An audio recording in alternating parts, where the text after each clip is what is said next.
Welcome to Theme Weavers, your weekly wisdom for weaving yoga themes into your classes to inspire your students. I'm your host, Heidi Kasner. Let's get started.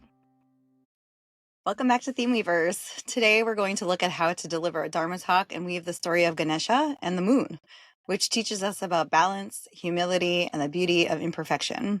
Speaking of imperfection, my house is currently under construction, which you've heard the past few episodes, and right now they're largely loudly sawing things. So I'm hoping I can edit it out, but if you hear the background and that's what it sounds like, that's the beauty of imperfection. You got me as I am. But as you'll hear, this myth is whimsical on the surface, but underneath it does offer a profound message about how we show up when we feel exposed, when we fall, and when we're laughed at. Moments we all definitely encounter, and not just me, I promise. If you choose to use today's teaching as your theme, please find a way to turn my voice into yours so that way you can make this theme authentic to you specifically. Thanks for tuning in. We're going to dive right into the episode, and at the end you'll hear my announcements. Even though they're pretty much the same announcements as every time, you never know what's going to happen at the end, so be sure to listen through. Okay, here we go. Yoga story time. Today, I want to share with you another myth about Ganesha. You might remember the first one was back in episode 12 of this season. Now we're in episode 25. So different myth, same guy. This one is a playful yet deeply meaningful story about the elephant-headed remover of obstacles and how his love of sweet cakes, a moment of imbalance, and his broken tusk gave rise to the waxing and waning of the moon. A story that connects perfectly to one of my favorite postures, Ardha Chandrasana, half moon pose. It's one of those stories that sticks with you, not just because it's funny, although we do like funny stories, but because it holds a mirror to our very human reactions. So the story begins with Ganesha's insatiable love for sweet cakes. Think about the most delicious cake you ever could. That's the one we're talking about. One evening, Ganesha had overindulged, filling his round belly to the brim. As he rode along on his tiny mouse companion, the two were startled by a cobra slithering across their path. The frightened mouse lost his footing, and Ganesha tumbled to the ground. When he fell, his giant belly full of sweet cakes burst wide open, and sweet cakes flew everywhere, raining down like a sugary storm. Ever resourceful, Ganesha quickly collected every single cake and stuffed them back into his belly. But realizing his belly might not hold, he snatched up the cobra and tied it around his waist like a belt to keep everything secure. Nearby, Chandra, the moon god, was watching this scene unfold. Unable to contain his amusement, Chandra burst into laughter at Ganesha's antics. Ganesha, who was already embarrassed by his fall, because who wouldn't be embarrassed, became furious. In a fit of rage, he broke off his own right tusk and hurled it at Chandra, striking the moon and extinguishing its light. The earth, now lit only by the sun, grew desolate. Without the moon, the world lost its gentler rhythms, its romance, and its beauty.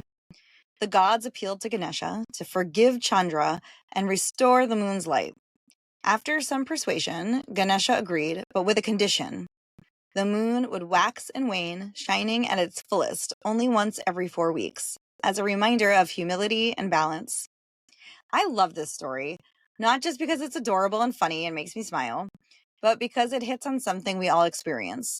Those moments when we completely lose our footing.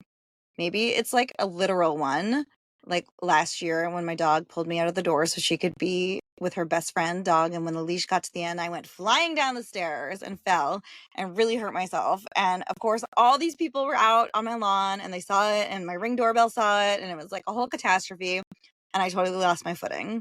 But there's other times that you can lose your footing too, like over something small, like someone laughing at our expense, or something larger that disrupts our sense of security. We all fall. And sometimes, like Ganesha, we react in ways that we're not proud of. I remember a time when I was subbing a class a few years back at a studio. I was at the studio I manage now, but toward the beginning, when there was no manager and there was no method of communicating to students and the community if a class was being subbed, the studio had just opened, basically, and they hadn't figured out all those things yet. You would find out when you got there and the teacher wasn't there and someone else was. So that means, hey, there's a sub, but at least there's class. Not ideal, but the studio had some earlier growing pains, like every studio does. Anyway, I arrive for class and I'm all ready and excited to go. as I got to see different students on a Monday than I usually would on my regular Tuesday, Thursday slot that I taught.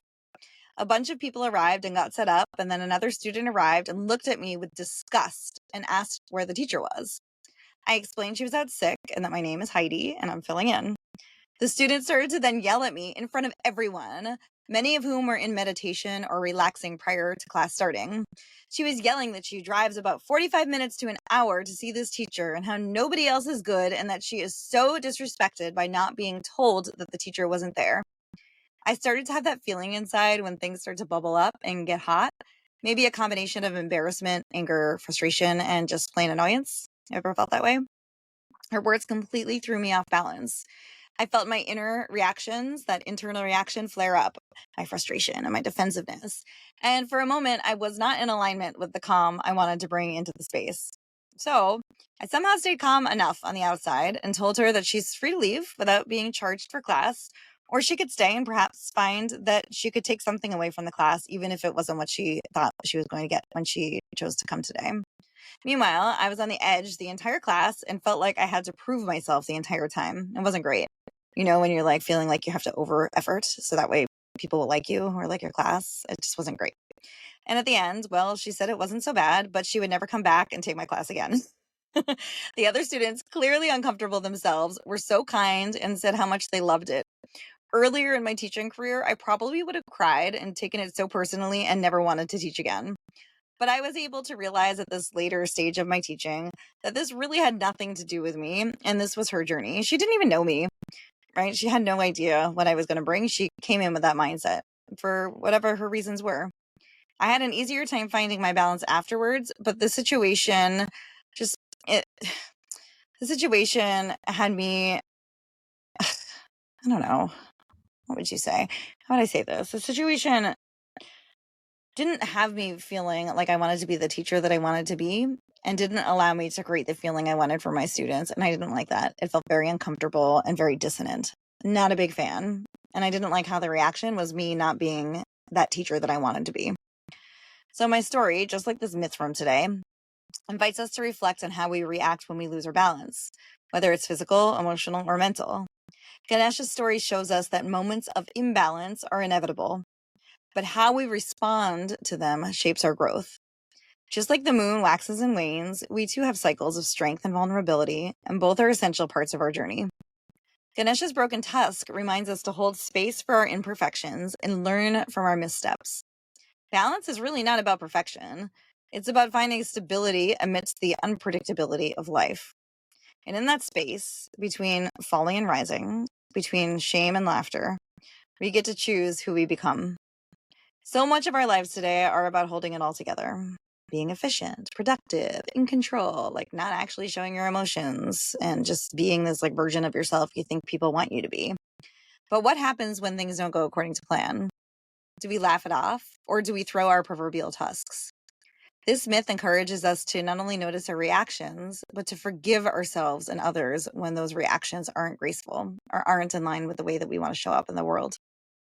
There's a sacredness in owning your fall, your emotions, and your recovery. Ganesha does just that, and so can we. In today's world, it's easy to feel out of balance. Maybe you've experienced a moment of frustration or anger, or like a billion of them, not just one moment. Like Ganesha, when something didn't go your way. Or perhaps you felt overwhelmed by the pressure to keep everything in perfect order. This myth reminds us to pause, to reflect, and find a way to restore harmony, even when things feel chaotic. Challenges are opportunities to learn, adapt, and grow. I always call challenges opportunities, or at least I've learned to. I didn't always. I learned to call it that and to shift in my mindset. By embracing the cycles of our own lives, like the waxing and waning of energy, confidence, and focus, we can move through life with greater grace and resilience. So as we move through our practice today, let Ardha Chandrasana, half moon pose, embody the story of Ganesha and the moon. Half moon pose challenges us to balance strength and lightness, grounding and openness. It's a posture where wobbling is part of the process, where you might fall out and come back in a lot of times, or maybe none, who knows? But you're going to do that just like the moon fades and returns. So each time you lift into Ardha Chandrasana today, imagine holding your own broken tusk, not as a flaw, but as a reminder of your resilience, your humor, and your willingness to try again. There is beauty in your comeback, in your choice to rise again. Right? It's easy to run away with your tail between your legs, but do you show back up? How do you show back up? That's amazing when you do. As I always tell my students, turn the corners of your mouth up, soften, and start over as many times as you need with every moment of wobble, wibble, and imbalance. That's yoga right there. All right. That's my Dharma talk. It's a fun one. I really like it. I feel like it's an easy one to tell people and have them resonate with a variety of different parts of it, really. So now let's talk about how we can find a phrase to drop as breadcrumbs at different points throughout the class to help your students come back to the story of Ganesha and the moon. You follow the breadcrumbs, then you stay on course, and you can weave your theme throughout the class. So I have a few different options that I use, and let me know in the comments which ones you like best or which ones you use that I didn't come up with. So some options I like to use are: first, find your balance even when the ground feels unsteady, or rise like the moon, glowing even after the darkness, or let your breath guide you back to balance, or embrace your imperfections. They make your light unique. Or how about remember, balance isn't static, it's a dance. There's so many. I have even more. How about this isn't about perfection? Just like the moon, you're allowed to wane. Or feel the moment of imbalance? That's your teacher today. You could say that like in any balance pose, even like a pose that you don't think of as balance, but people need to find stability in. Or find your cobra belt. What helps you hold it all together? Or if you fall out, laugh a little, then come back in. It's all part of the process. Oh my gosh, I have even more. Can you hold space for yourself even when you feel off balance? Or you're not losing balance, you're learning how to return to it. Or just like the moon, you're not meant to shine full all of the time. And the last one, there's so many. You could take this in so many different directions. How about hold your broken task with pride? It tells the story of how you rose. Okay, so choose one, choose 10. You could do the same thing in so many different classes, but pick your thematic through-line phrase. And now how do we bring all of this alive in your class? What additional things do you think we should hit on? Things like peak poses, specific pranayamas, or really anything else related to the story of Ganesha and the moon. So obviously I like half moon pose as the peak posture. It fits perfectly and I'm just obsessed with it. You can do it on one foot. You can do it with a knee down. You can do it both ways. Many options. A pranayama, I don't do that often, but it's cool for this. It's called Chandra Bedana pranayama. It's also known as left nostril breathing. It's a really calming breath practice used to activate the Ida Nadi, the lunar energy channel. So Chandra means moon, as we know, and Bedana means piercing. So this technique is essentially piercing the body with moon energy. It's practiced by inhaling through the left nostril and exhaling through the right, often for several rounds to soothe the nervous system, cool the body, and promote introspection and balance. So it's always in through the left, out through the right. It's not Nadi Shodhana where you switch back and forth. It's just in through the left, out through the right. So a really cool way to connect this to the class theme. So in the myth of Ganesha and the moon's light was temporarily lost due to imbalance, both literal and emotional. It was only through reflection and restoration that the moon was allowed to shine again, albeit in phases. Chandra Bedana is the embodiment of that restorative moonlight, a breath practice that invites calm after disruption and a balance after a fall. By using this breath in your class, you're not only helping students regulate their nervous systems, but you're giving them a somatic experience of the story's message. Even when things feel off kilter, we can consciously return to balance and grace, breath by breath. You could also work this idea into transitions. So think of moments where students might stumble, moving from triangle to half moon or balancing on one foot. Let that be the place you remind them. You're not off track, you're just in a cycle. So how do you bring this into the class? You could even say something you could do like the pranayama at the end of class when you're done. So let's close with Chandra Bedana that way, breathing through the left nostril to awaken your inner moon. Like Ganesha after his fall, this is your chance to soften, recalibrate, and remind your body what harmony feels like. It's a little bit different to do pranayama at the end like that. It's kind of cool. So let's try something a little bit different today, everyone. Let's actually let me take you through a few rounds of this. It could be fun. You might hate it and you fast forward. I don't know, but let's try it. So let's settle in for a few quiet moments to balance and reflect with Chandra Bedana or left nostril breathing. It's a practice that channels the cooling, calming energy of the moon. Wherever you are, unless you're driving a car, you can sit comfortably or lie down with the spine tall and the body relaxed. Gently bring your right hand into Vishnu Mudra.